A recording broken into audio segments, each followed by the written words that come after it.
Welcome to the Orange Water and Sewer Authority Board of Directors work session this Thursday, January 11th, 2018. I'd like to note that Heather Payne, one of our board members, will not be with us this evening. She's out of town. Does any board member know of a conflict of interest or potential conflict of interest with respect to any item on the agenda? Seeing no acknowledgement, I'd like to call Barbara Pichette for announcements. Sorry. That's okay. So, the Human Resources Committee will meet on Monday, February the 5th. I did want to ask the committee about rescheduling this meeting to 5:30 instead of 6 on the same day. Actually, I have 6:30. 6:30. Would 5:30 work for you? Yeah. 5:30? Okay. So, let's start over. The Human Resources Committee will meet on Monday, February 5th at 5:30 p.m. in the OWASA boardroom to discuss retiree health benefits for new hires and 457 deferred compensation. 5:30 instead of 6. John Young, announcements. The Natural Resources and Technical Services Committee will meet Monday, February 26th at 5 o'clock at the OWASA boardroom. And we'll be discussing and evaluating OWASA's drought response operating protocol, known as DROP. And second announcement, there's a meeting of the Chatham Orange Joint Planning Task Force. I remember at the beginning of the year, I was appointed by the board and chair to serve as a representative to that. This is a group that was developed in 2009 to discuss topics of mutual interest between the two counties, such as comprehensive planning. And I don't think it's been active for several years, so they're just reinitiating it. And Ed will be going to that meeting along with several Orange County commissioners. I see a couple of Mayor Lavelle from Carborough and a couple of the Chapel Hill Town Council members and so forth that are meeting. That meeting will take place Thursday, February 8th at noon at the offices of Clarion Associates in Southern Village, 101 Market Street. Okay, thank you, John. Now calling Ray Beth. I'll provide OWASA's annual update to the Orange County Board of County Commissioners on Tuesday, February 20th, 2018, 7:30 at the Southern Human Services Center in Chapel Hill. The update will include items from the January 2018 annual report to the local governments. Todd Taylor and will attend, and Bob Morgan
Woody, the firm that's been managing our plan since 2014.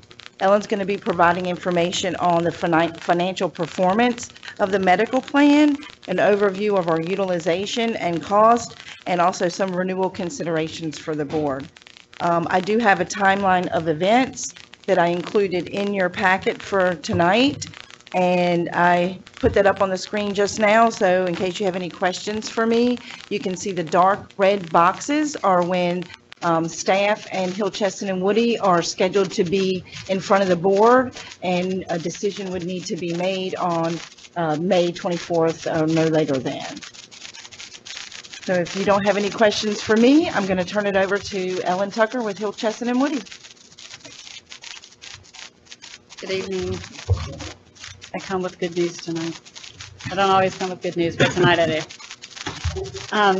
So we'll get started. We're going to try to do this in under 10 minutes, so no detail tonight. You'll get lots of detail probably at the next meeting or two, but this is just a look ahead, really. So as Stephanie said, we'll talk a little bit about financial performance, overview of our utilization and costs, and then some additional considerations for you guys to be aware of. Okay, so this is the important slide here. This is actually based on what we call underwriting periods. So this is not our policy years. These are the rolling 12-month periods of time that Blue Cross will use to determine our renewal. And what we're looking at here is how much of the premium we paid, they actually turned around and paid out in claims. We take out any claimant amount over $80,000. So the first $80,000 of each person's claim stays in here. So if you look at the first 2 years, you'll see that, almost all of the money we gave them, they spent on claims. That didn't give them any money to pay their people or make a profit or anything else. So they were not real happy with those 2 years. Last year it got better and it came down to 82.7. They want to be around 82. So they want to take about 82 cents of every dollar we give them and pay claims on that for these claimants under 80,000, and then that gives them enough money to pay their people, make their profit, etc.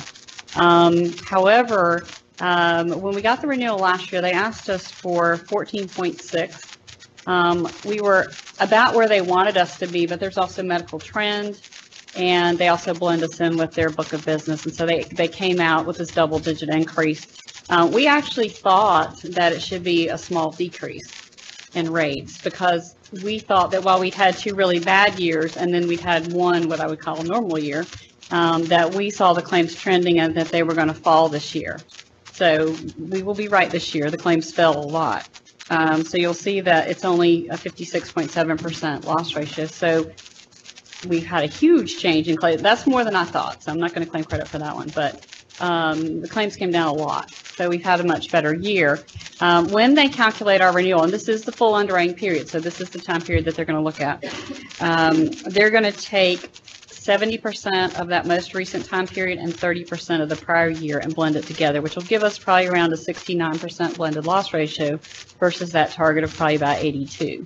So even if you add trend to that, one would think that we're going to get a really nice renewal. So why? Why did it get better, and why did we think it was going to get better? Well, it had to do with our large claimants. Because remember, the first 80,000 of every person is going to stay in the claims. And so if you look, I started this back in December of 2012. We had 2 people a little over 100,000. Then we went up to 6 people at 560,000. Then we went to 9 2 years in a row at over $1 million each year. And so that's what was driving those years when the claims experience was poor and they weren't doing as well. And now we're down to 4 people, and it wasn't even $250,000. So that's what has changed in the plan. Obviously, we're going to want credit for that, the renewal, because we want them to acknowledge that, even though we had a couple bad years, at this point, we're really overpaying. And so they will need to rectify that to our satisfaction for next year, or, we'll make other decisions. But I think they will. I think they'll come out with a good renewal, because obviously they're going to be looking at the same information.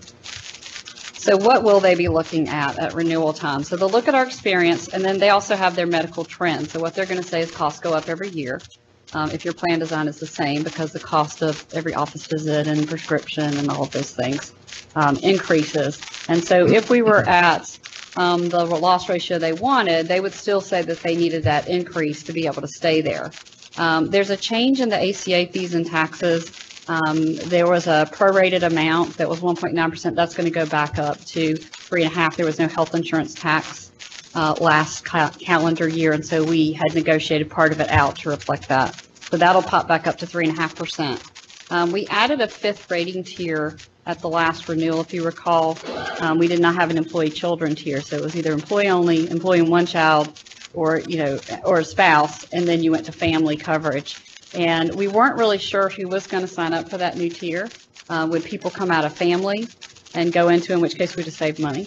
Would people come from other tiers? And it actually looks like they came more from the employee only tier. We didn't have a decrease in the families on the plan, so that was kind of interesting to see. But we're still glad we did it. It didn't cost us any more. And it gave a good option to employees that needed to cover more than 1 child but didn't have a spouse to cover as well. So that was a good thing that actually Stephanie wanted to do, and we were able to do it. Normally they'll raise your family rate when you do that. We were able to negotiate that back to the current family rate so that the families didn't feel the brunt of that change. So it worked out in everybody's favor. The last thing I'd point out is we're 77.5% credible. We were last year at least. And what that means is we're not 100% credible. So Blue Cross doesn't, in those bad years, say that 100% of that is, true claims that will continue. But in a good year, they don't say that all of that claims is ours either. So they're going to take our claims experience and then blend it with their other groups that they insure and come up with some blended amount. So where in the past, when we had those 2 really bad years, we were running much worse than their pool. We got a little bit of relief for that. We won't get the full effect of how well the plan is running because we will get some blending. So we expect to get the renewal March 15th. Then we will do our analysis.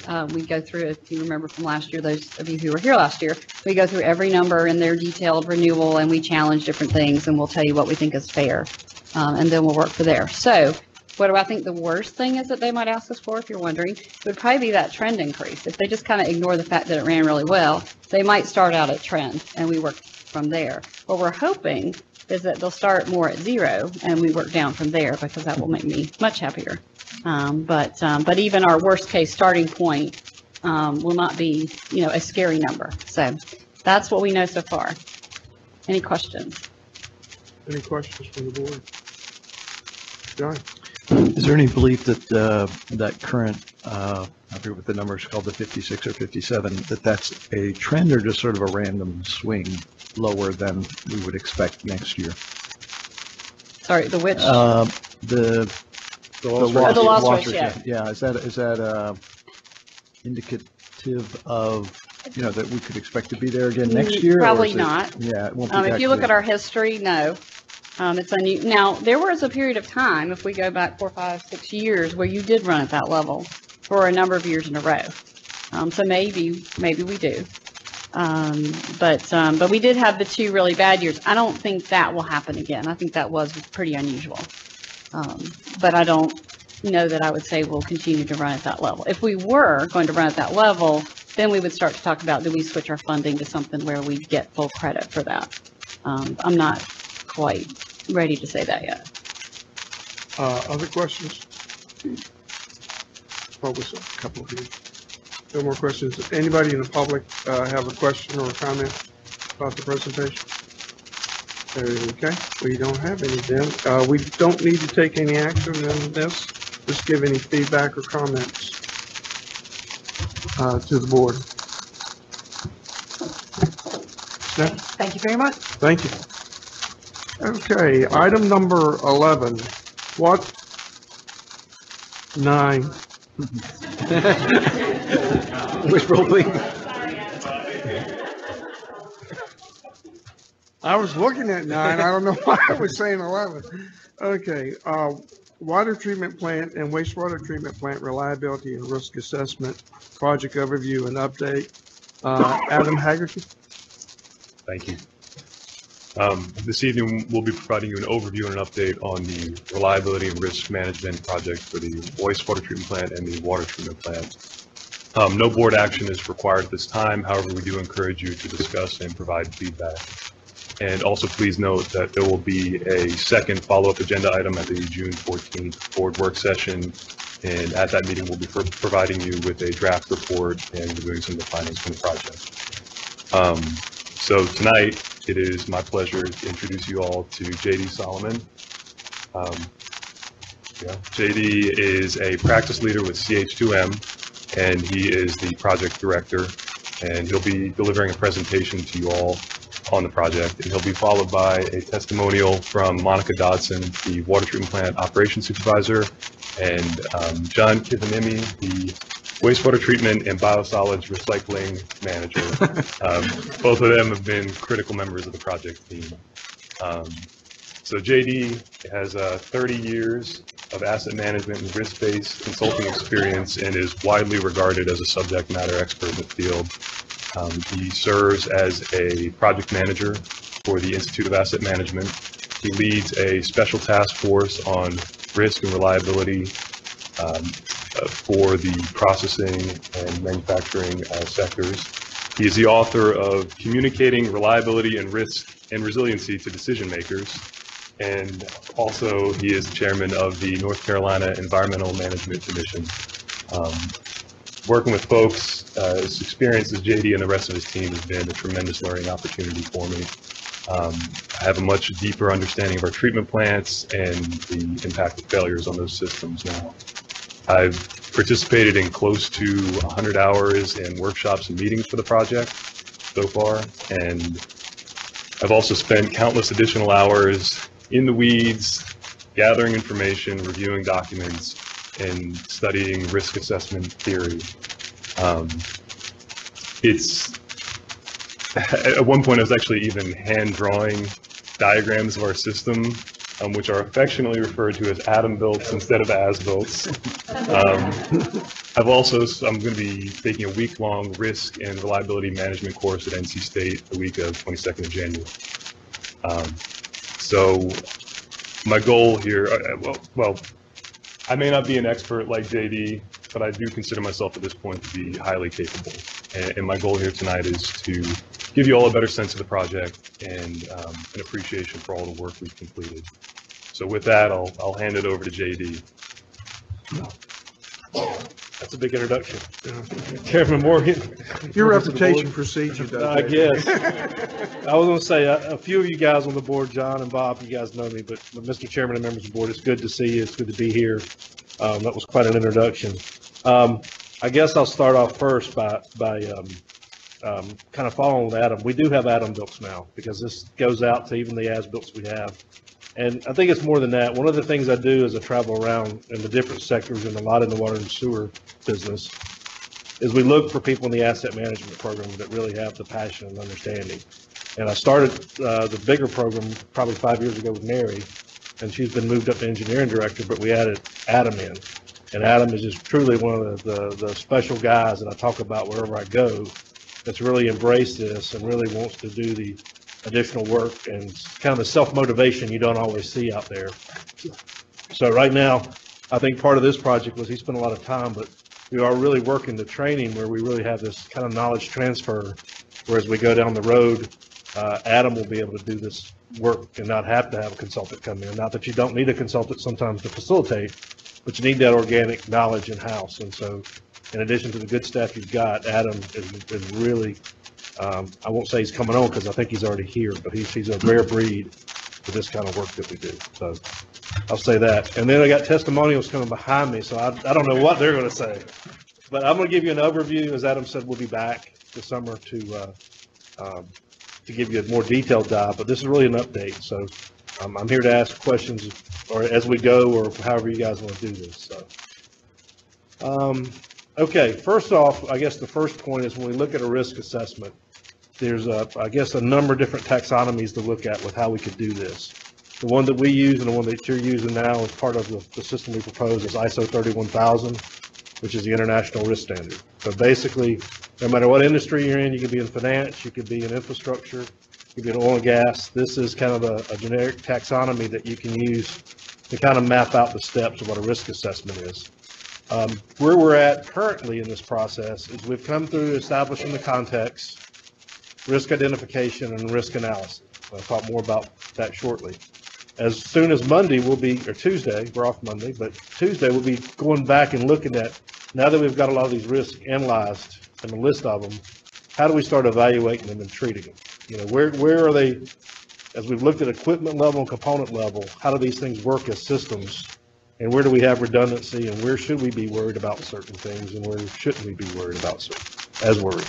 It's all about prioritization, right? You don't have unlimited resources, so let's focus on the things that seem to be the most important to you and focus on those first as we work down the list.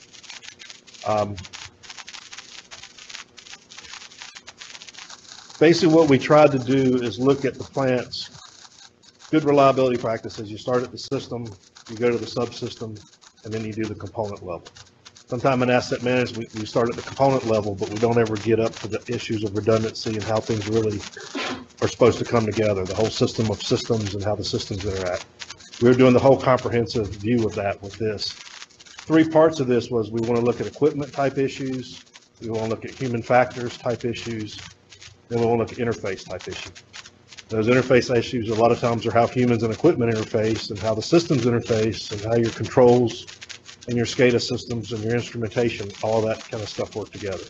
So those 3 pieces are all part of that. So if you go back to where we are, we've kind of broken this stuff into component levels now and starting to build back up to the systems analysis. So we went through a process to look at all of your water and your wastewater plant in terms of systems and subsystems. And, you know, basically with the original scope, you guys have never been through this before. So what is this that JD and his team want to come in and have you do for a week of staff time? And I need key operators, the key maintenance people, the key engineers. We need them in a room for about a week total. We're really sure we want to do all this. So the first step has been, let's see what we can kind of do in that good hard week at the wastewater plant and water plant. And so let's look at the most critical systems first. If you read in your memo, what you'll see is we kind of broke it into 3 tiers. So there's some of these systems have 30 subsystems to it, but you've got the top 8 or 10 here that we work through that we think are most critical. And one of the things we did, if you see the mix here, power's going to be critical in all these systems, but you see we've done power at water, wastewater.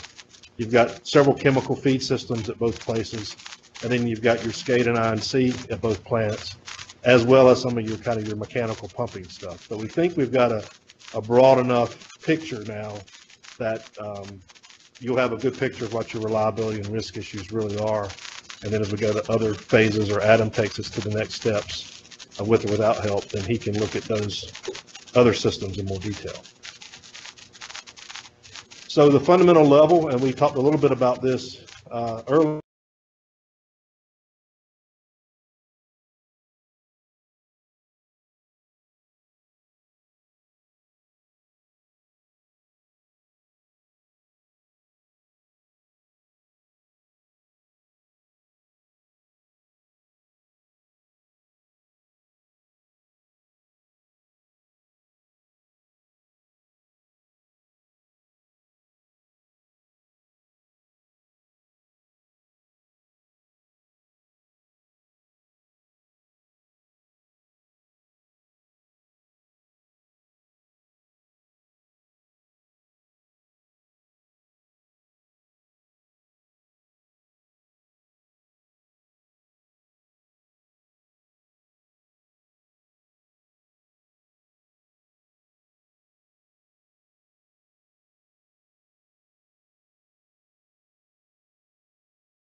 riser breaks off, it could drain the clear well too.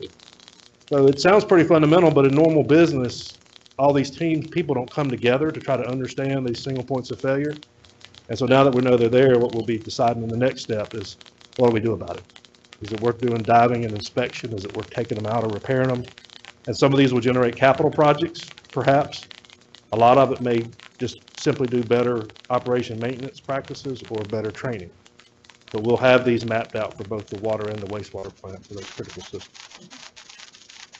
So this is how we do that, and I won't beat this to death. The picture at the bottom is not really for you to try to read or understand, but this is going back into the different component levels, valve to valve, pipe to pipe. And what you see where it takes the fork in the road, those are separate kind of trains of activity where you think you have redundancy. And so if there's high failure modes in one of these systems that are running in parallel, that may be okay as long as you test your redundancy. The problem we see sometimes is people say we got redundancy and they don't test it, and we have to throw the switch.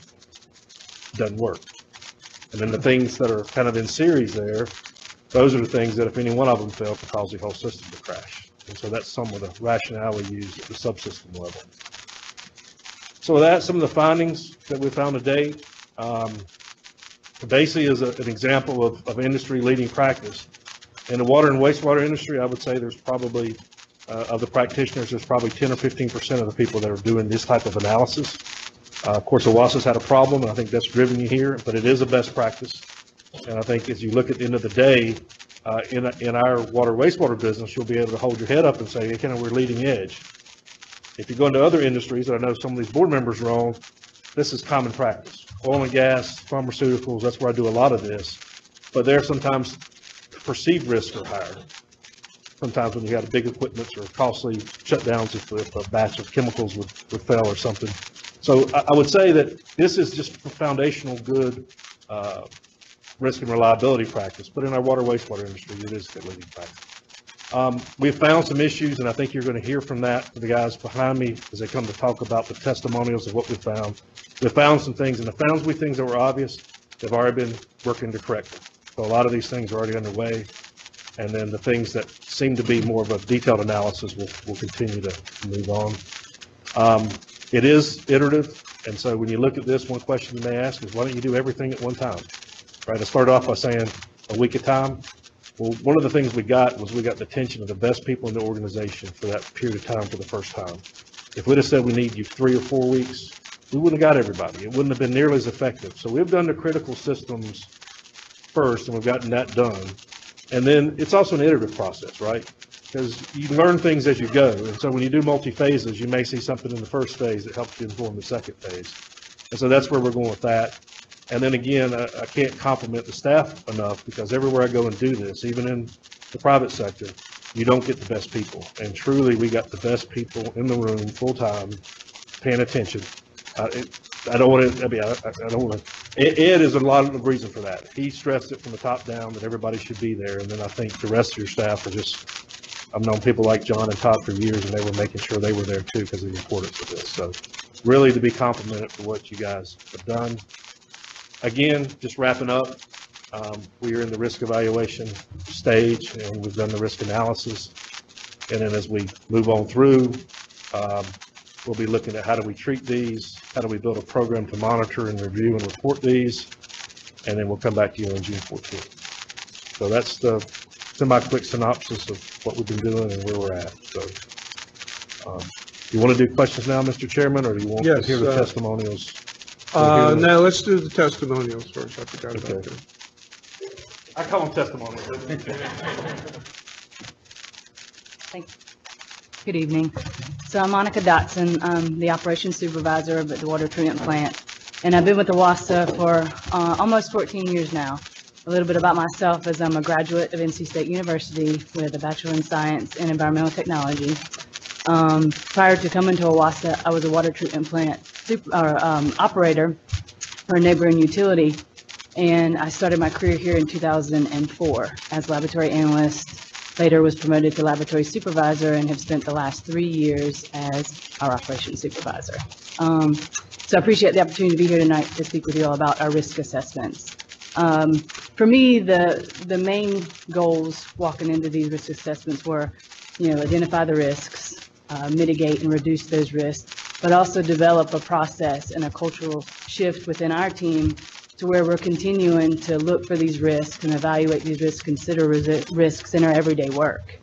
And as JD said, in my mind, what made this so successful was having those cross-functional groups. So the engineering folks that help design the systems, the maintenance folks that help maintain the systems, and the operation folks who operate the systems. And then you have your unique folks like Donald Boggs, who has a career between both of those. So with OWASA, he's been an operator, and he's been a maintenance mechanic.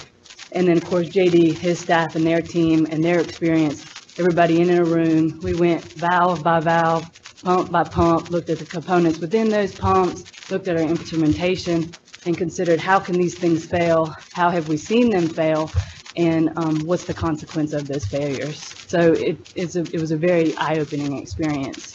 And for me, I walked out with a lot of institutional knowledge, and I'm seeing that shift within our team where we're considering, how the risks, how things can fail, how do we prevent them from failing, or if they fail, how do we be prepared, how do we respond, and I'm thankful to have been a part of these risk assessments.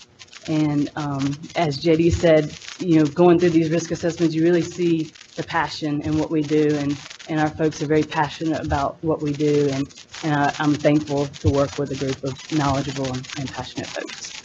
So I think John Kivanini is going to give a testimony as well. Okay. Thank you, Monica.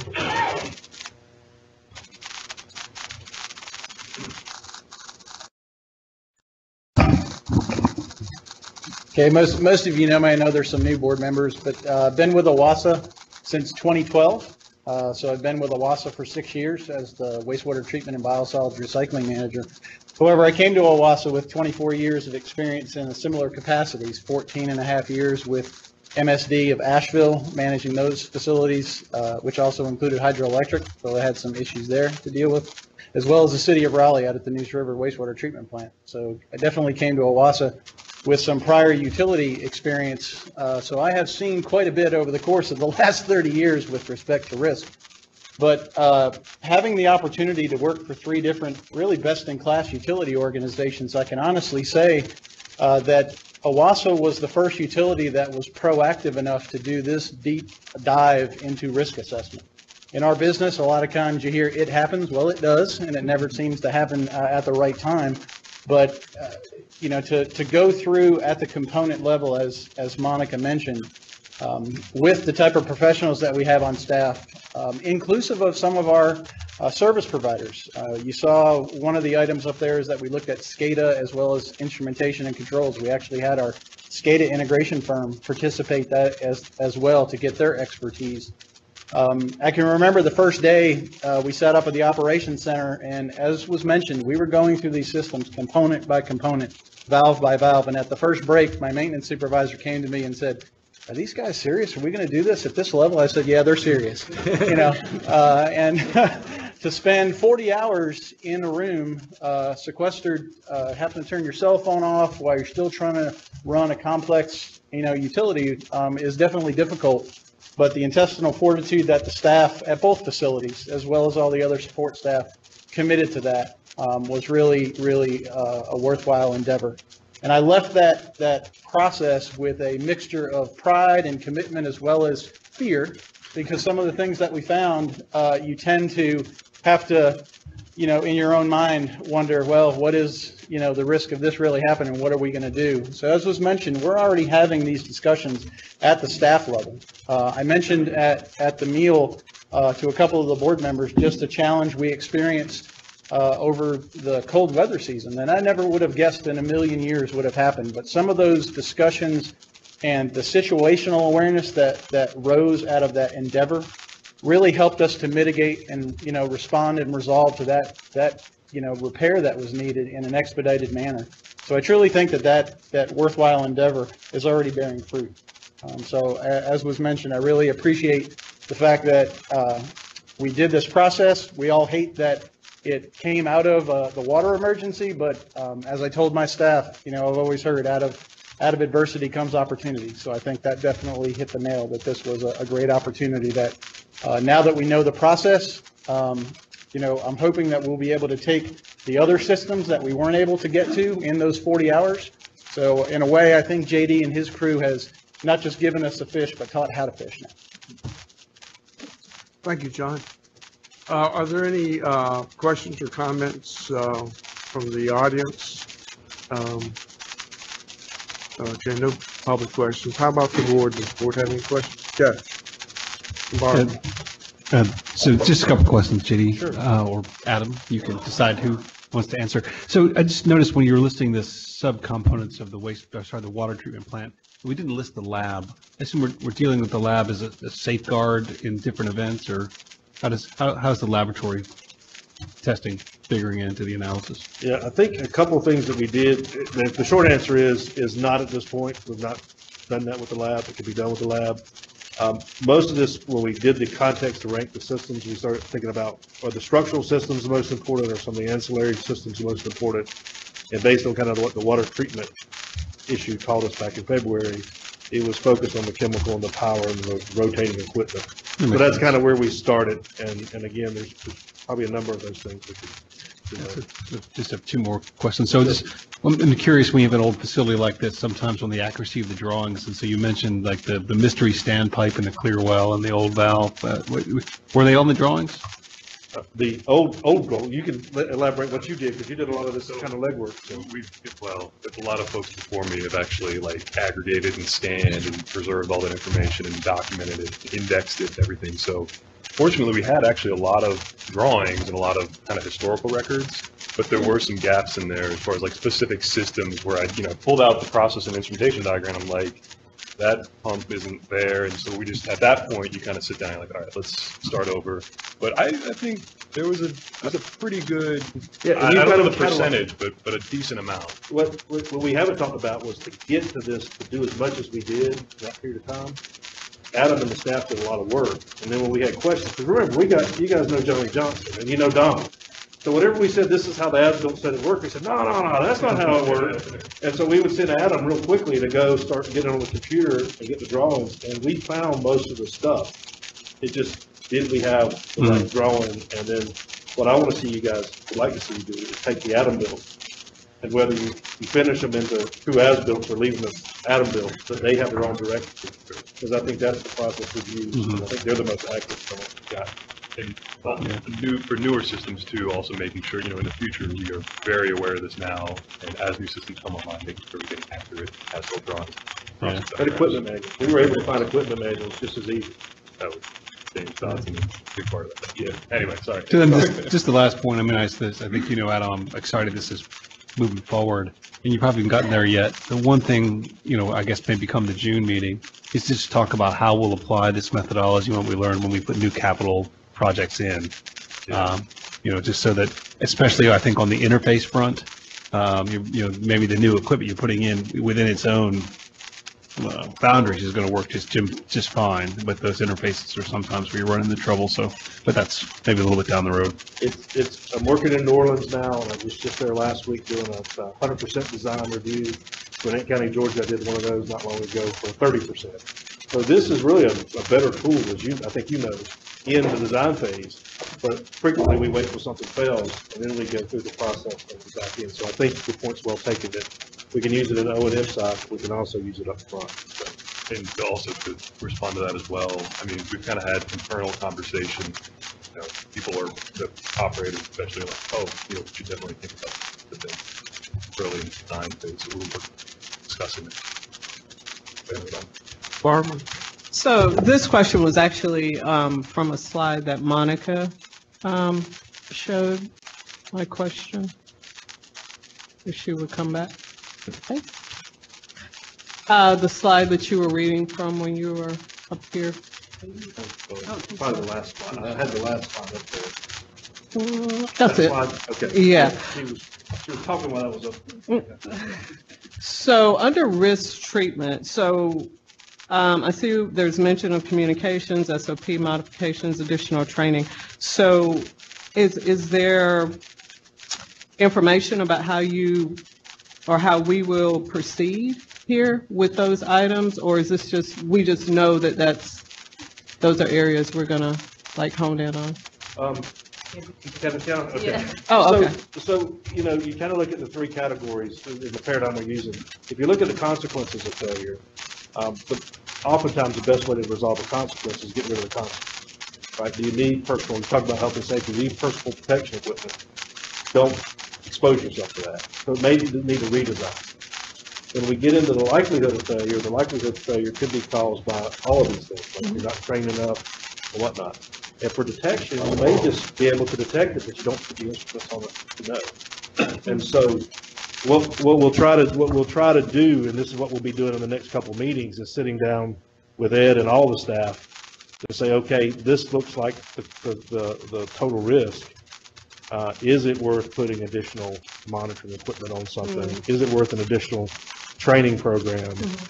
And then there is a structured way to do it, but there's a little bit of magic about how it fits into the whole organizational context of what you want to do. So it's a little bit of art and science, I think. So that's how we'll approach. I don't know if that answered. I hope that answered. Okay.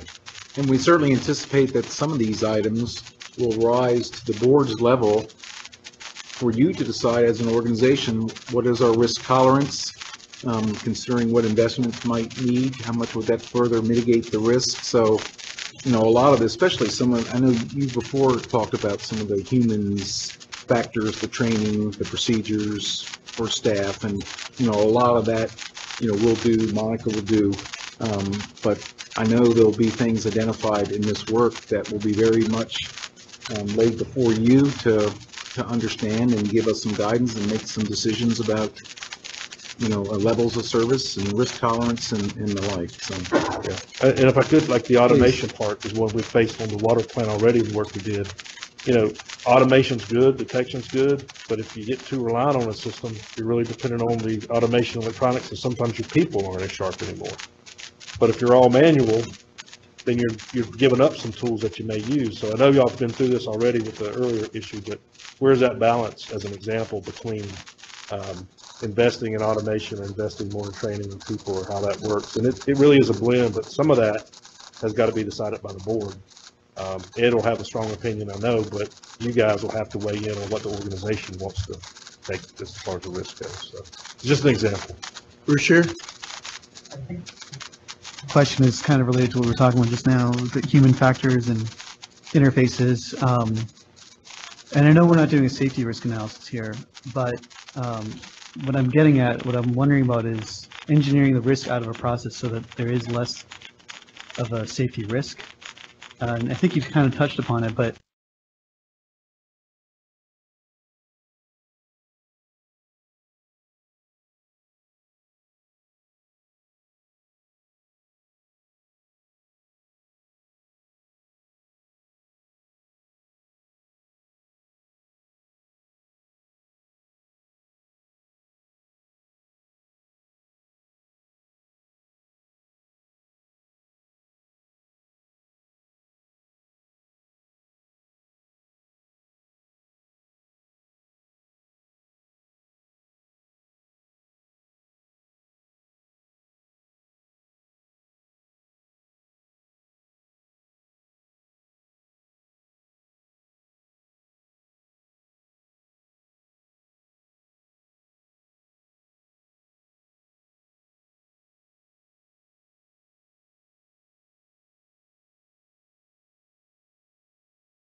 Board, before we get our own internal discussion, we do have a speaker, and I invite Katie Lewis from the chamber to come up and address the board. Good evening, I'm Katie Lewis. I'm Vice President for External Affairs for the Chapel Scarborough Chamber of Commerce. This is my first time joining you all, so thanks for inviting me to the podium. I've only been with the chamber for a few months, and I've heard some stories about the water main break, and I know it was a really significant issue for this community and for your board. I'm here tonight just to track how the progress is going as far as addressing the issues, what did we learn, and from a business perspective, it was, as you know, a very material issue. So I just wanted to remind you all that when the water main broke, it ended up being about $1 million in lost sales for local businesses. So I just wanted to bring that back to the table, that it is a matter that we care about. We want to work with you to make sure that in the future we're more resilient. And so we want to be a conduit of communication. Thank you. If I could, in Katie's discussion on the previous item about risk analysis and assessment, was raised by the board and the staff as a result of the water main break to make our system more resilient. So I think we agree with you about trying to do our best to avoid the worst. Great. And I guess I would just add, my understanding is if an emergency were to arise again, that the chamber does have a seat in the Emergency Operations Center to help improve communication with the business community. If that is the case, which I believe it is, and thank you, and that we'll do our part to be partners in communication. But I think me showing up more regularly to these board meetings going forward could be a useful tool to make sure that we're in sync in that regard. So glad to open up the channels. All right, thank you for your interest. Okay, And just to follow on that, Katie, before we join, I mean, I think the partnership during that event was pretty successful. I really appreciate what the chamber did to create an event where we could engage with business owners. I was there, Ed was there, Bob was there, other board members were there, and just an appreciation for the Chamber of Commerce for that kind of work. And thank you for your offer to be our partners. Looking forward to. Great. Yeah, I've heard some lessons learned in the process, and you all might be aware of them already, so forgive me if this is a repeat, but one thing was in the process of the businesses shutting down services, they actually can be reimbursed with insurance if the emergency goes beyond the 24-hour mark, and I think that the call for All Things Are Clear happened just shy of that, so it was a unreimbursable expense. Is that something you all, sounds familiar? Actually, let me Bob Acting, the General Counsel for OWASA. One of the things we made certain about was that we calculated exactly when the system came back online, and it was 25 hours. Had we not paid attention to that, it could easily have been determined to have been at less than 24 hours. But we did that. We did that in I think Mr. Nelson has a written communication with OWASA to that effect could be used. It was sent for the purpose of just being able to communicate to chamber members, so that was the case. What we have found out about insurance in the meantime is interesting. I think there's less insurability available under privately obtained insurance policies than OWASA is. And certainly that I thought. I remember we had a meeting at the Carolina Inn a couple of days after the emergency, and there were, as I recall, 99 angry merchants there who wanted to know about how they might be reimbursed for their financial loss. And I said in that meeting, OWASA is not in a position, doesn't have legal authority to reimburse those losses. Not flood insurance available. Flood is generally excluded from those kinds of policies, but there is business risk insurance available to pay lost income. And I think that's what you just referred to. You said a while ago that the lost income policies do require a 24-hour, but greater than 24-hour duration of the event. But I want to make sure that there's not a misunderstanding. OWASA did determine and did communicate that the duration was greater than 24 hours.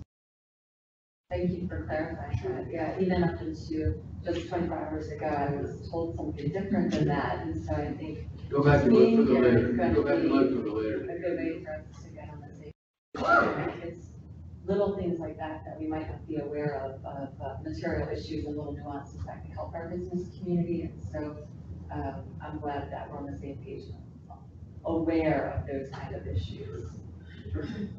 Thank you. Okay, board discussion, agenda item 10. John, support? Yeah, I just had one point that I wanted to bring up. I was looking, this is not the key point in the, in its language, but it is important. I was looking over at page 10.11,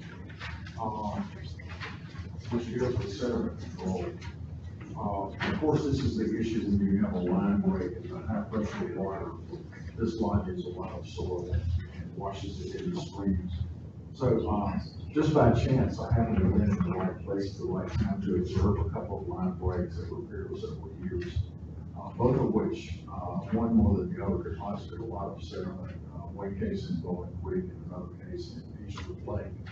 And so I noticed here it says that we typically protect storm drain inlets and filter the water pump from the edge of the excavation prior to beginning repair of the broken pipe. But actually, a lot of the sediment is generated and goes into streams before repair starts, you know, and before the water is cut off. So, Ed, you know, you mentioned to me that you visited with some of the town sediment control people, and they've gotten some suggestions on ways that we might attack this problem sooner. And of course, it won't work in every case, but in some cases, it might be very beneficial to the environment. I wonder if you could fill us in on that a little bit. Yeah, I'd be happy to. I spoke to Chris Jensen, who's an engineer with the town, focuses on stormwater, and also Chris Roberts, who's the town engineer. And we've had this discussion. I know Todd and Randy met with the town staff as well. I mean, in a nutshell, our response when there's lost sediment needs to be more rapid. We need to be better prepared, you know, with equipment on our trucks, kind of the OWASA first responders, and they need to be more effective. And we also need to be generally more aware of impact, you know, downstream when the water goes, where is it going? What impact is it having? Are there additional mitigation measures we can take further downstream? And also to keep the public, you know, informed about that. So, and as Todd mentioned, you know, we are now building, you know, a specific action plan to that.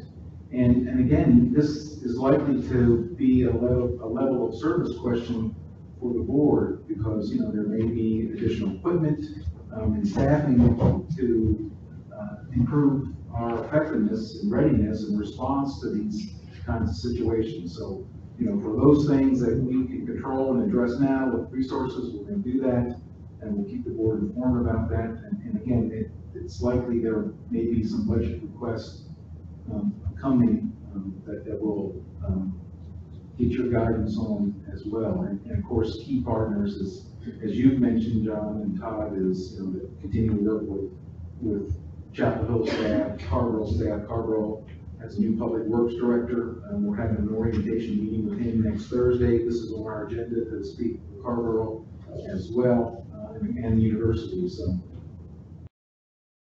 and I know you take particular interest in that, and we appreciate your help and guidance on that as well. Well, I think this is, I remember when total quality management was the style back a few years ago. You know, the big lesson from total quality management is that if you have a problem, it's not, you don't blame anybody or blame any system. You get the right people together and you figure out, here's the problem, how can it be solved, work that out. And I think we're really on the right track for that. Jeff? Yeah, one comment and one question from the KPI report, both for our engineering staff. So, first one for you, Mary. Just read through the deep dive on water main breaks. And I know we've been through this before, and we talked about our prioritization for preventively fixing water pipes and selecting the galvanized and asbestos cement piping. And I read the report, and I know we've been working on this for a long time. In an approximate sense, do we know what percentage of our water pipes are still of that type? And if we keep at the rate we're going, when will the last one come out of the ground? I can answer part A, part B, and I'm glad to have Adam and Mitchie behind me, so we have about 4 miles now. My numbers are not as of today, but my notes are important. We have about 4 miles of galvanized. I think a little bit less than that because we've been working on those. And the pipes, the asbestos cement, we have about 113 miles. Wow. We've been averaging about 1.8 miles, so you can do the math. It's gonna be around for a while. Okay. So if my great-grandchildren are still in town, Yeah. they can have a little celebration. If you want to feel a little bit better about it, I have another fact that says, 63% of our pipe has been installed since 1980 and it's up the line. So, 63% of the system is relatively new, but yeah, over 100 miles of VAC, and then add on a couple of galvanized that we're going to get rid of in the next couple of years here. We have work to do. Thanks for that. And then I just think after our comments on CIP expenditures reports these last couple of years, I would be remiss if not mentioning, I appreciate seeing that we are ahead of pace on CIP spending at 112. So like any control variable, it should be sometimes above and sometimes below. So just like seeing that, and I wanted to mention that division. Yay! And January 25th, is that the next board meeting, the semi-annual CIP report will have more detail on that spending. At next board meeting, Vision will be there. I look forward to it. Any other questions? Sure. I got some technical questions on the marketing stuff, which I think I really appreciate this deep dive, especially because it's not really part of the risk analysis that we're doing, the distribution system, as far as I understand it. So, I have a question that wasn't on this particular thing, but the water line replacement, I know we're doing this injection technology, different piping inside of the pipe. I was just curious if we have any more, it's kind of a novel technology that I thought it seemed like novel technology that we're doing here. Do we have any information of how it's been doing over a longer period of time?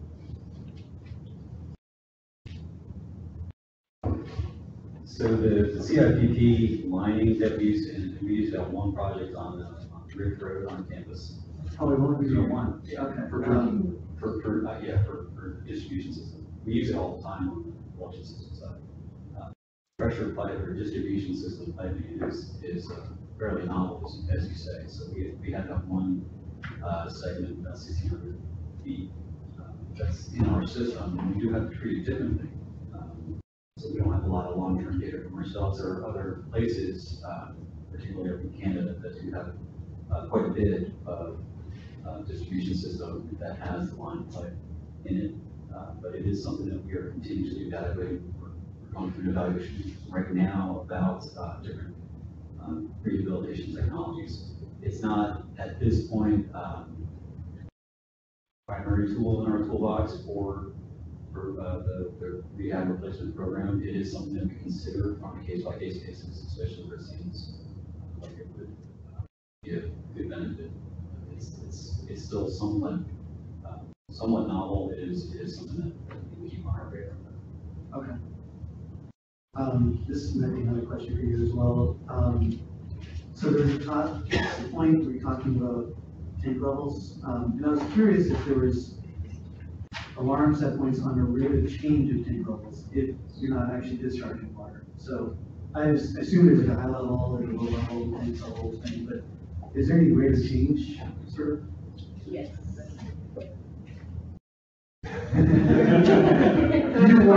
Yeah. I probably have not answered this, but so the question is if there are rate of change alarm. Answer is yes. So yeah, it measures. Hey, this is a regular amount of water that would leave the tank at a time, and then there's a trigger of, oh, that's more. It's basically doing the math. Is it based on when there's actually you're taking full out of the tank, or? Yes. Okay. And there's, I mean, our tanks are almost always either filling or emptying, they never are at a, it's, well, they're full at night, but yeah, but it's when it's largely in the tank, yes. John, just, I noticed here on page 10.7 there, there's an from summary that you've installed 12 pressure monitors throughout the system. And that would, and that's a way to indicate leaks, which could be slow leaks. But I wonder if those would help you detect a line break that would be a rapid leak. So it's difficult to kind of triangulate using those, and typically the tank levels are almost kind of a better way. People are more familiar with those and how they drop and where main break is, but they're stationary, they're kind of fixed points in the system. So trying to figure out exactly where something is, you can kind of get a general idea of where a large break is, not a small break, but a large break is in the system. Thanks for the pressure markers. John? I wanted to start by responding to some of the questions the staff has given us, the homework they gave us. So one thing, Mary, to your question, of course, I like this sort of format where we dive into one or two of the metrics. So I think it's a really helpful discussion. I think we're demonstrating that here. And you also asked about, the team asked about the metrics. I support the idea of adding a metric that would be about the customer impact alongside the current metric, which is about the quantity of breaks. To me, I know, was it you, Ray, who talked about this, or maybe Jeff, the utilization type of metric, which, I'm familiar with in the IT world, and I think it's a good metric, but on the other hand, I look at the AWWA standard, and it's always nice to have references, benchmarks, and so I'm not clear whether it should be sort of that modern IT-ish type of metric, or we should just adopt the one that where we have some benchmarks. So that would be my input on that, and maybe Ray will have maybe I'll pause and let others. Well, I'm glad you brought that up, because I was going to ask a question about that too, but while we're on that, and let me find that, what page is that on? 10.8 and 10.9. Yeah, so the service reliability for fiscal 17 for the last 12 months, those are well below the previous 3 years. Now, I'm assuming that's because of the February incident. The February incident, Right. yes, and some, Is that affected it? and some other main breaks that are. 25 hours or whatever. Okay. So the expectation, our goal should be somewhat higher than that. We don't want that. I believe in the other industries,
getting the break located and fixed. And in the report mentioned utility locates and leak detection. And I'm wondering one thing about the leak detection, I know the Chapel Hill Mayor has talked a couple of times about some sort of camera technology that can be used in distribution, high pressure distribution lines. And that's something I feel like I'd like a little bit deeper dive on, just so I can have that conversation with it when it comes up, or others of us can do that. And the second part of that is the utility locates. The report sounded like, we're sort of the victims, whatever happens there. We just have to kind of accept it. And I'm wondering if that's the case. Should we be more thoughtful about what we could do with our partners to improve that, if that's a significant factor in the impacts of these breaks? So those are two heavy questions. So I don't know who that goes to.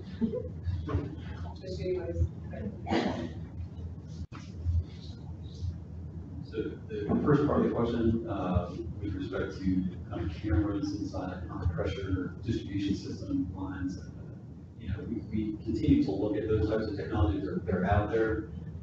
They're at this point not really cost effective from a programmatic standpoint. And for certain applications, they might prove beneficial, but it's Can I make, I don't think you should, there shouldn't feel that you need to answer that now, but for me, if the board agrees, that it'd be helpful just to go like into a paragraph's worth on that. Okay, just about the technologies. Yeah. I think the board's agree with that. Okay, the second part was about working with our locate partners when we have a break and we're trying to figure out where the utilities are. Yeah. Yeah, that goes to the operations side. That's always a challenge, because they have their priorities and things like that. Look back at this leak we had on Rosemary Street, one of the ones where we had such an issue. It was 17 hours before Duke came out and located their duct bank so that we could actually deal with it. So there's challenges there in these different entities that have to locate. And we can't dig in that area until they have located. We get that ticket back saying that the utility, all the utilities have responded, they've located their utilities, now we can proceed to dig. So it's very challenging. A lot of times we're not dealing directly with them. They hire subcontractors that actually come out and locate. So you'll see these trucks roll around, they have USIC on the side of it. And the majority of like cable, TV, and phone, and Duke, and everybody's using them to come out and respond. So it's very difficult to get everybody at the table. And the organization that we use is, we're a member of NC 811, and they're kind of like the clearinghouse for all these tickets and everything like that. But they have their challenges as well, trying to respond. And there's laws in the books now about how much time you actually have to respond and locate the utilities. So would that clearinghouse prioritize that kind of break ahead of like I'm going to do landscaping next week? And right, we can call them what's called emergency locating. They have usually 3 hours, and they have somebody has to come out and locate. But like in the challenge with Rosemary Street, what happened was, okay, USIC comes out and do subcontractor, they take a look at the duct bank, we can't. This is outside of what we want. We don't know what all is in this duct bank. So they have to call back to Duke, and somebody from Duke has to respond. Well, they may have one locator covering 6 counties or something like that. So that getting that person there to do it is what takes all of that time. Now, since that, we've worked with them, we contacted our Duke rep and said, we've got to have a contact person that if this kind of situation goes on, we need somebody we can contact to say, we're in a situation where we need this located now, and sometimes they can get somebody out there quicker. So we rectified some of that, but again, it's very difficult working with the other utilities, because they have their own way of doing things, and we're just one of many people, they're overlapping all sorts of other utilities as well. Right, well, I appreciate that last aspect of what the team has done. We're making sure we have a contact. I wouldn't want us to be sort of passive and just like, hey, we're a victim of, the standard procedures. We should explore those opportunities to kind of shortcut some of that. Yeah, and I think Randy would agree with this, that one of the difficulties we're having now is the fact that we can't get a dedicated person. We're having to work through these subcontractors, and it's like Randy will have contacts with PSNC, somebody there that's handling all the locates in the area, and that's great if you have that person who can pick up the phone and call. You go into one of these call centers kind of situation, and you're just queued up in the mix, so it's getting more and more difficult to find somebody you can actually get on the phone and talk to. And so we had to press the issue too, and I think they realized that their response time to that wasn't everything it could and should be. So there's just the challenges and things we're working through now with various entities that we do. And we did make sure the town managers were informed and involved. And this just wasn't a OWASA requesting. This was the towns, this community requesting more expedited response when we had emergency situations like on Rosemary. Any other questions? And one more. Right? On the bottom of page 10.5, the last paragraph refers to a 2003 water system prioritization modeling study that used simply life expectancy of pipe to suggest that 1.7 miles of water main per year can be replaced over the next 50 years to provide reliable, sustainable service to customers. And it says, using the pessimistic short life expectancy, 3 miles needs to be replaced for the same expectation, to meet the same goal. So the 3.1 that's currently in the 5-year capital improvements program coincidentally agrees with the 2003 study. But you referred, Mary, to recent life expectancy updates. We're not still looking at the 2003 study. We are still looking at the 2003 study, but one of our requests for this year's capital budget will be updating the 2003 study with the new prioritization model. Good.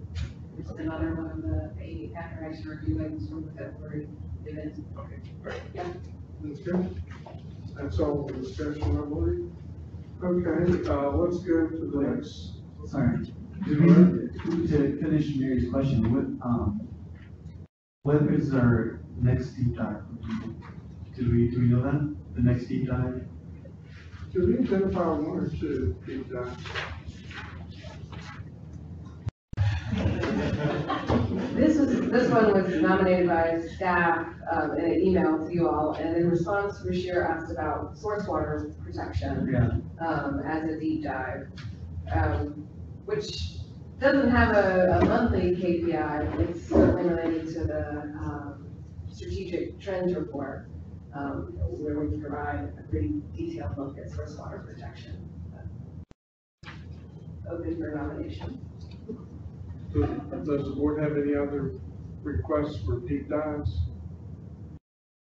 I would probably go back to that source water one, find some way to get a better handle of any data on that. John? Could I suggest we tackle that question at the next work session? I'd like to give that some thought and maybe look through the report and so Is that forth. okay with everybody?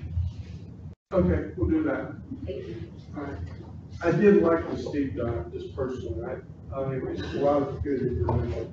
Thank you all very much. Okay, moving to number 11, discuss key focus areas for OWASA's executive director. Ed, could you give us a summary of where you are, and then we can go forward to discussion? I emailed the board just before the holidays, my first draft, requesting comments, and we got some good comments and some changes. And Andy emailed, or I guess I emailed the board, Andy did all the work. I took credit for it by emailing that.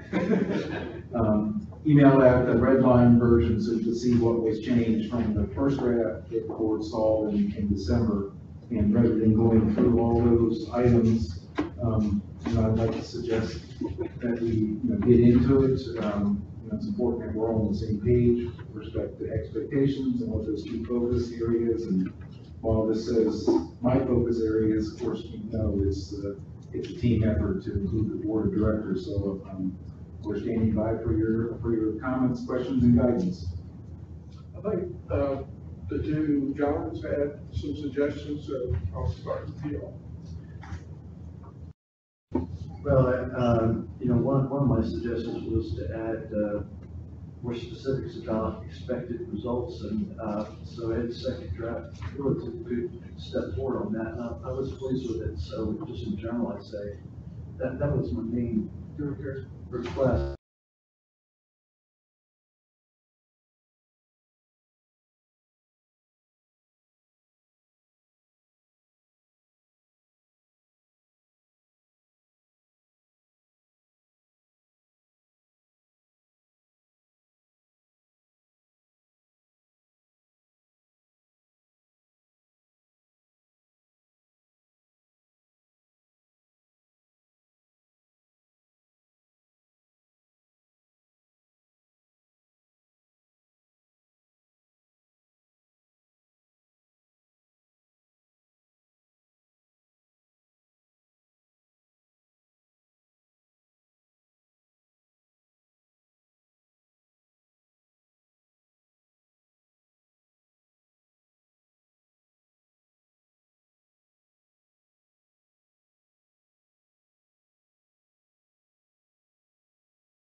How is it going to be measurable?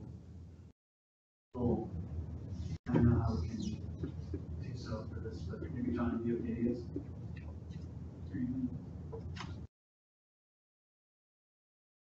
good way to quantitate it. I'll be happy with it because, you know, it's a reminder of something we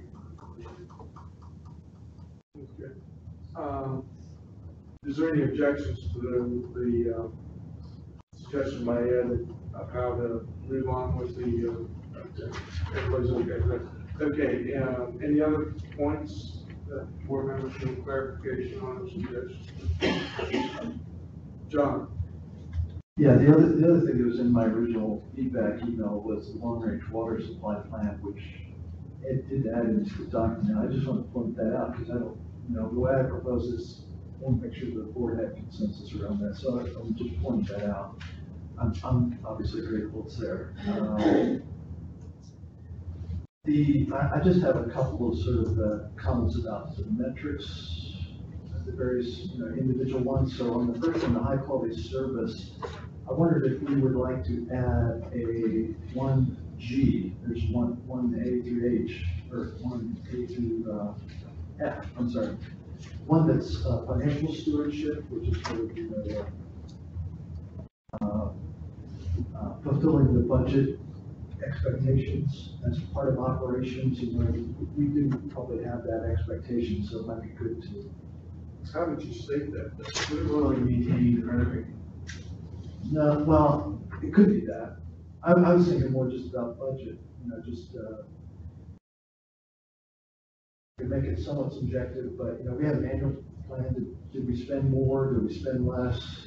You know, were we roughly in the range of the budget? And well, we do have the financial performance indicators you see in each quarterly report. Right. So that has, what, half a dozen or so Yeah. financial metrics. That's true. So we could use those. But I feel like that's sort of part of the engine of operations. It's not a special initiative, but it is important to our sort of stewardship of resources. Go ahead, pause or keep going. I like that idea. All right, keep going. Okay, I'm gonna skip diversity and inclusion for a minute. That's a tough one. Safety, it mentions about the incidence rate, and I don't know if we actually intend to have a lower incidence rate or what. Is that, I don't know, maybe I'll skip on that one too.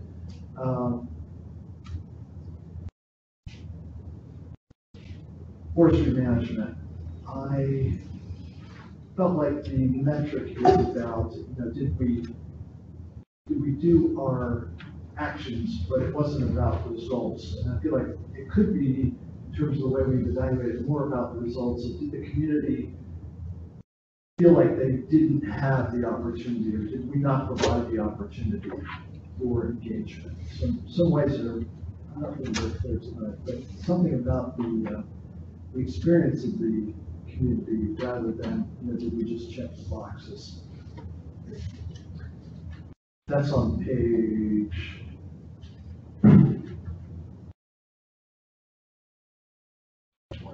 11.5. Did I mention that's an forestry management communication? Yeah.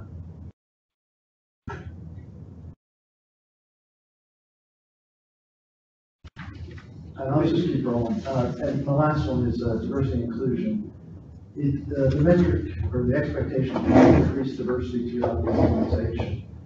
And I wonder, I think the board should try to be more clear. If we accept that, what do we mean by that? Because I fear that when I don't know how fast the demographics, for example, can change in 1 year. We're implementing the program.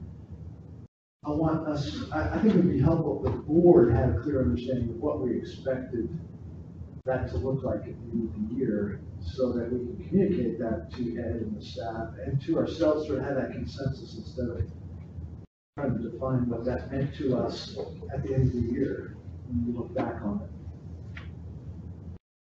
It seems pretty squishy right now, and I'm afraid it'll sort of be a squishy conversation when we get there. You know, my suggestion would be to ask our consultants if they have any measures. I think you need to be careful what you measure. I mean, I think it's a significant point to look at, but I want to be careful with what we're measuring and how we do that. So I'll let the consultant to make some suggestions. I feel comfortable with that. I mean, I think we'll all have different definitions of it otherwise. Yeah, I understand. Barbara?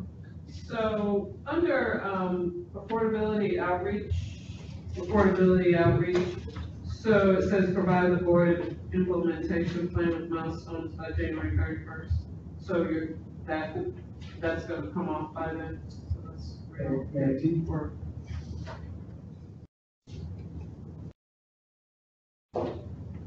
We are scheduled to give the board an update on the affordability outreach program plan, but largely those, the metrics around it will at least propose to remain the same.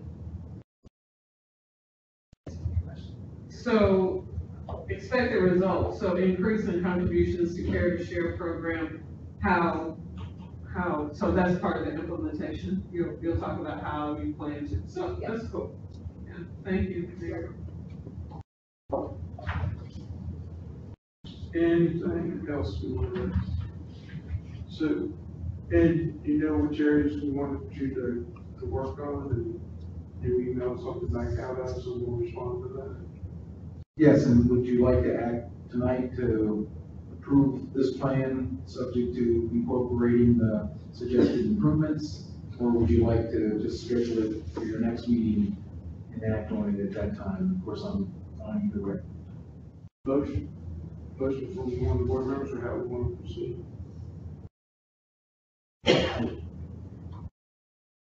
You want to do it tonight or the next meeting? How do you want to do that? I suggest you do it tonight. I'm comfortable with that if you are. And then, like I said, I'll email the changes, and then if one or more board members has some concern about whether it was captured properly or was that the intent, then we'll work with the executive committee and probably put it on the agenda, the next agenda. It won't take me long. You know, I can get this out back to you early next week. So if you can review that within 2 or 3 days, that'll give us enough time to know whether to put it on the agenda or whether we're good to go. Have a motion? I had a call that might. Okay. But so, reminded of suggestions Heather made at a recent board meeting. My sense is I think we're pretty close with some minor edits. You're going to make those edits anyway. One way would be to send it around by email, which you probably do anyway. And then presuming that board members are, for the most part, satisfied with your edits, you can go in the consent agenda at the next meeting. Okay. Yeah, I think any board member who continues to have concerns could pull it from the consent agenda, or we could vote on it. Good idea. Sounds okay. I would caution you to be okay. about reviewing items and making decisions over the internet, even if they're not actually brought forward in one motion made next year. You're not supposed to act except in board meetings. Your discussion should be transparent to the public. I haven't been told directly that an illegal public meeting results when the majority of the board communicates together about one proposal back and forth. It's my view that you're closer to the law if you make certain that you don't make decisions like that, where it looks like you've had deliberations only in the non-public sector. If you're going to do that, send it out. Let everybody make suggestions about it back to the staff so it's clear it stays in draft form until you have your next meeting. Session and can be aware of your conversation. What is that what that's Jeff's suggestion? Well, I am only saying, only cautioning you to not let it appear that what you are doing is communicating among yourselves as a body on a proposition other than in public meeting. So what would be best practice for us to move forward on a little? Well, I'm striving to find my own view about the better way to do it would be have the executive director make the changes that have been suggested tonight, then send that out and put it on the next agenda. The other changes need to be made, and those changes should already be suggested in the public meeting and not over the internet. So everything's done like you do. That's not to say that one of you at a time might not, or two of you, or three of you might not at a time to communicate back and forth. I think that's clearly not a meeting where everybody is deliberating upon the same proposal in a series of emails with the result of coming to a decision that is then simply confirmed at the next meeting. I think that the public meetings laws have not kept up with what is now possible to do on the internet. Sooner or later, we will catch up, and when we do catch up, my caution is going to be written into the rules. It will be called the ethics rule. It's a matter of assuring transparency and public access to your deliberation. I believe what we've done is that it has sent out policy or proposal, and individuals have given feedback. Rarely is there any any indication of votes being taken. It's individual feedback, and then it has to digest it and put it in final form, and then we vote on it at board and the closer you stay to continuing individual feedback,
should be something we could drive down on our report on if we add more resources. Okay.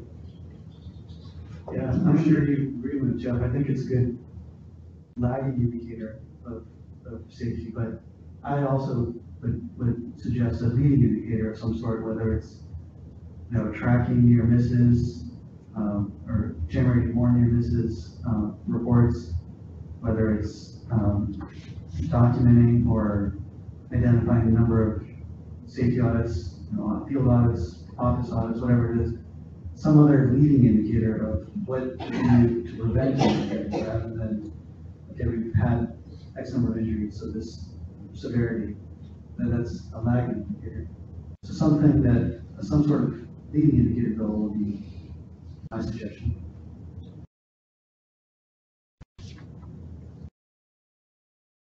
Okay, good. All right, moving on to number 12, review board work schedule. We do have, a request. We all responded back to a doodle poll to continue our training sessions with Visions Incorporated. There is no date where we have all board members available. The night that we have the most people is when we have 7 board members, and that's on January 29th. Barbara and John Young did not make that. Then we have a couple others that are nights that are 6. So these are the dates that visions was incorporated. How does the board wish to receive, this? And while you're thinking about that, I know Stephanie contacted Angela Bryant today and haven't heard back to see if she had other availability end of January, early February. There is a little time sensitivity to this because not just some training, but one of the tasks was to share with you all, just like that's happening with staff, a draft of here's what we've learned from the organizational assessment, from focus group meetings, and here's what we're learning. I know Angela wanted to share that with you all to get your initial reaction. So there is sometimes sensitivity. I don't think it's mission critical, although certainly you all are key stakeholders in our program. So yeah, it's certainly your choices are proceed with 7, or we can wait to hear back from Angela, and if she has some other dates, early February, we can send out another Google poll, keeping what we have, but perhaps adding a couple more dates to see if we can do a better job finding a winner. Another date that, because I can change my vote, is January 31st. And again, we only have 7 board members. We have the 29th and the 31st. 2 dates where we have 7 board members, and that board members, it would be Jeff and Heather, who will not be able to make it on the 31st. I know the last time we had, I think we were short a couple board members last time. Yeah, you had all 9, I think, for your training. And I don't want to speak for Angela, but it may be that if 7 of you can be there, that's great, and perhaps you could have 2 phone calls, one-on-one phone calls with the other 2. Obviously not as good as having all 9 of you together, but, and again, I don't know if Angela would agree that is doable, or even if it's something she'd like to do or not, but that may be a possibility. I don't know how many of you have participated in a call session with her, but and probably none of you know, but I would request to be able to go through this training as well, but to do it not with the board, so that the board would be teacher anyway by presence. And so we've done our training on the telephone, and I found it to be very effective. That is effective for me. I felt better about it all since we finished. So don't be hesitant. At least based on my experience, I was a kid.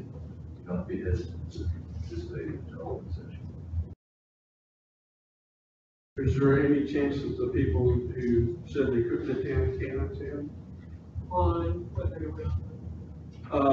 January 29th is the one, Barbara, that you said you couldn't make. Oh, is that what we're talking about? We're talking about the 29th and the 31st.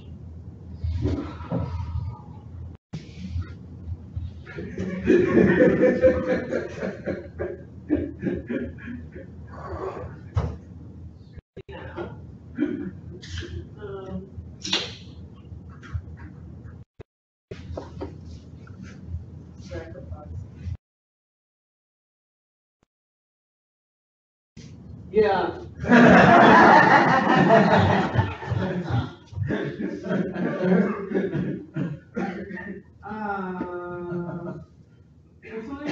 The 29th? Yeah. If you can't, you can't. I mean, I want something else for this. As long as it's not Tuesday night or night. this is a Monday night. Yeah. So 29th, and then, That would be John, the you 6th okay to with 9. getting the telephone call? Oh, yeah, and I may be able to participate in part of the 29th. Okay.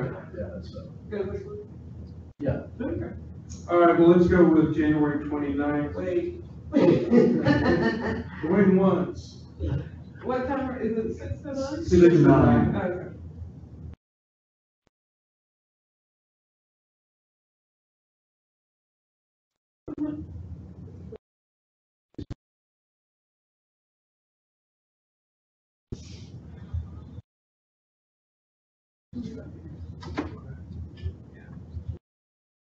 That's fine?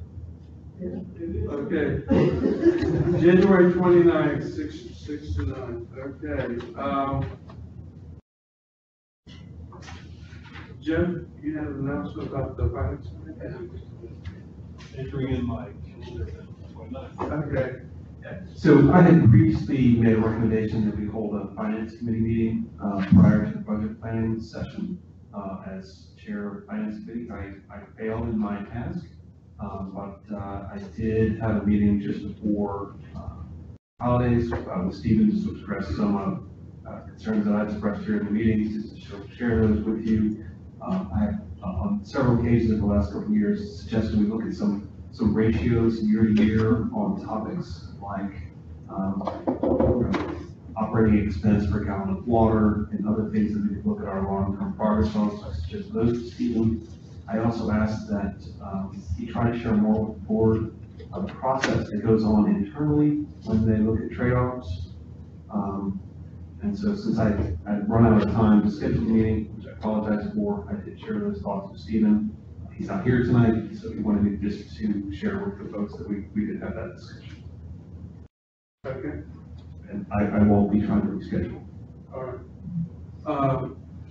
John Morris, he had a proposal about awards. Yeah, Todd Taylor, you talk about, Todd, if that rings a bell, or I could have Todd elaborate that. You had a suggestion after, thanks for letting it come back to me. I was really interested to hear from Todd about these awards that have been given to OWASA by national peer group organizations. And as I was reading that, it seemed to me not only is it recognition for OWASA for good work, but probably being in the running for those awards is an incentive for staff members to take their training seriously and to, just to have more team spirit and morale.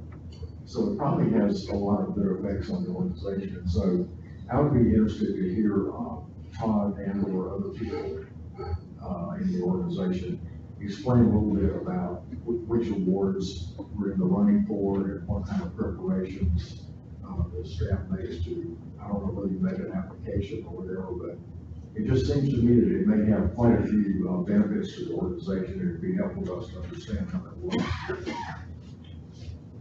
Todd, you want to come up?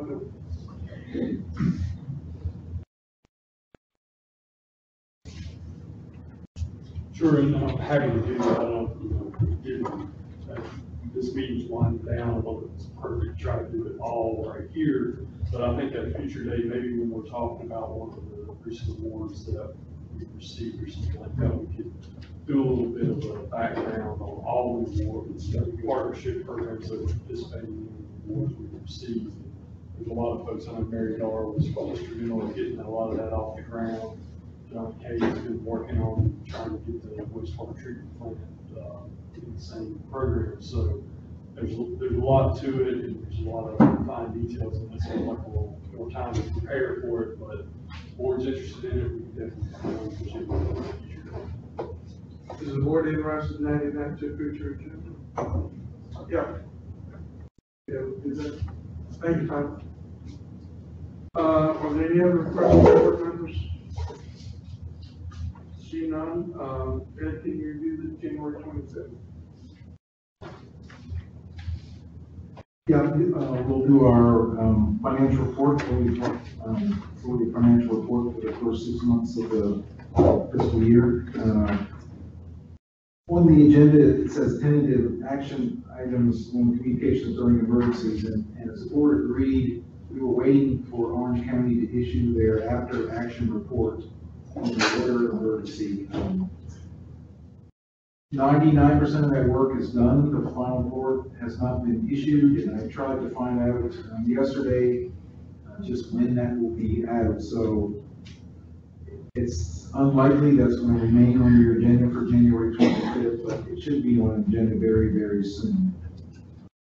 And as is our practice, we'll be talking to you about the budget calendar and the assumptions that goes into next year's budget.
I think, that would be of interest, not only on the due study itself, but just in general, discussing on our awareness, I'm not sure what word.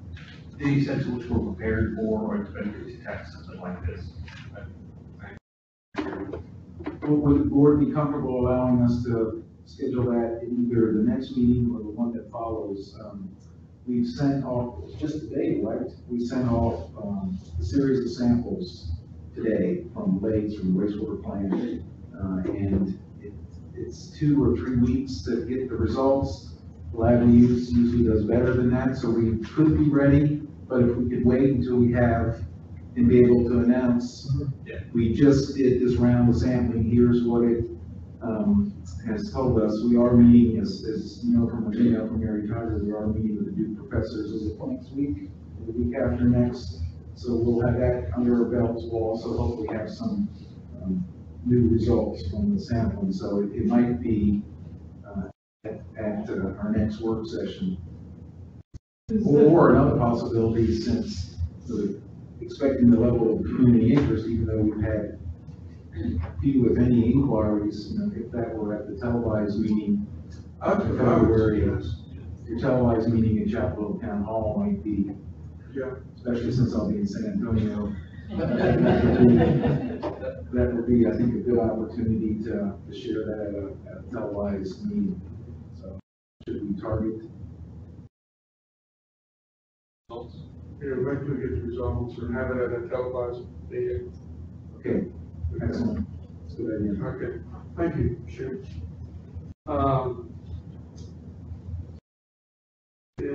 there any comments or suggestions about the 12-month board meeting schedule? I have one. Can I go back to that last comment? I'm slow, but, are we getting a lot of customer inquiries about that? We've had none. Okay, that's all, thank you. And is that the PSAs and Which Gen is, X? a little surprising, but I think being proactive, is certainly smart in this case, so. So my question is, August of 2018, when I will no longer be a member of the board. So discuss AMI policies other than manual read. My question was about the manual read. I don't remember us, we didn't make a decision about manual. Are we still having that? We are, aren't we? Yes, you made a decision, $25 fee. Was it $25? Yeah. I do remember that. So this would be all the other AMI related policies that, we haven't brought to you yet. Okay. Thank you. Any other, John?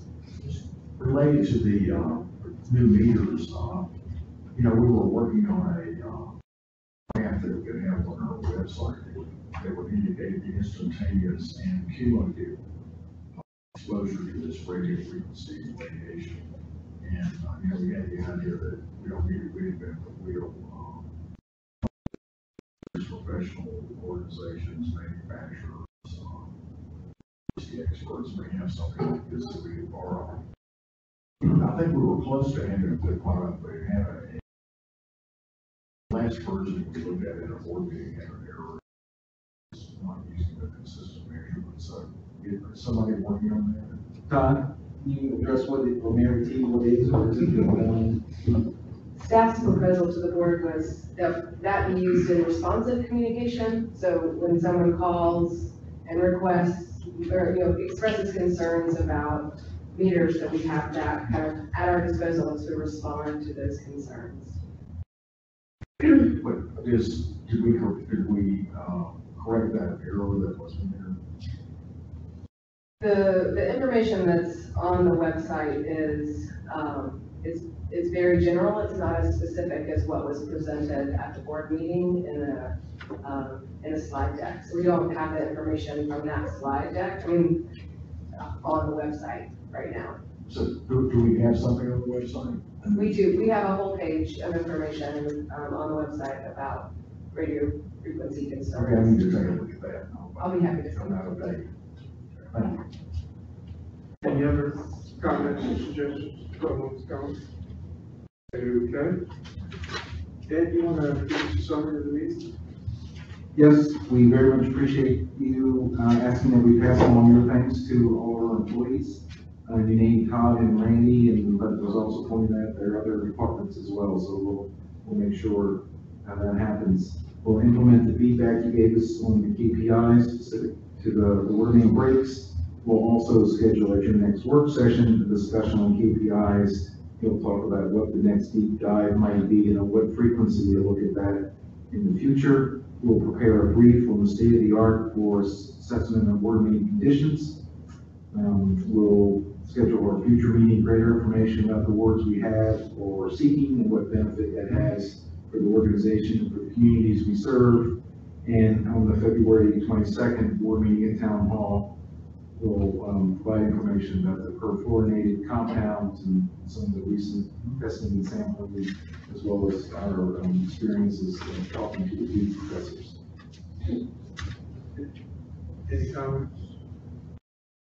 Okay. I don't believe there's anything else that this board needs to consider, so meeting adjourned.